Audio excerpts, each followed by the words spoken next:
And so today we've gathered to pay tribute to those men and women who have worn the uniform to ensure our ship of state remains strong, proud, and safe. Mr. Kadish reminds that this is not a day for politics. It is not a day for rancor or recriminations. Not here, not now. We have far more important business to attend to. Rather, it is a day to fulfill the solemn obligation of every American citizen to pause and pay public tribute to those who have been asked to preserve and defend our nation in the face of an implacable foe.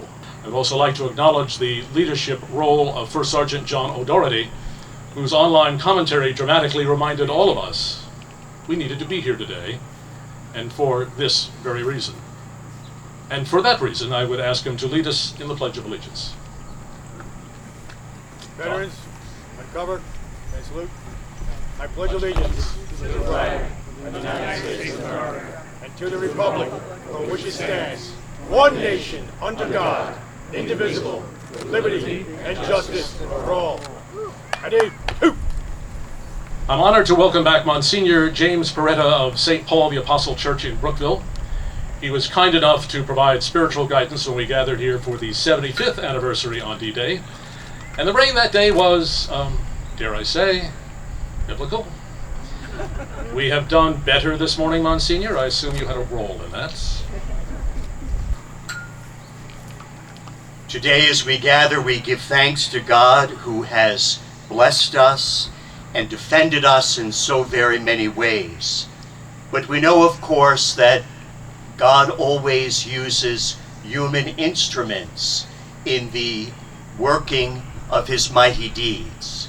And so, although it is true to say God protects and defends us, it is even more true to say that those who are the members of the military, the first responders, and all who serve our nation and community are the instruments of God in this wonderful work of protecting us.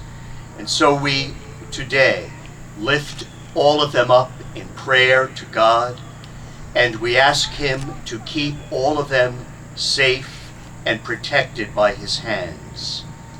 We know that today we honor those particularly who have shown their deep love for our nation, for as our Lord himself has said, there is no greater love than to give one's life for one's friends.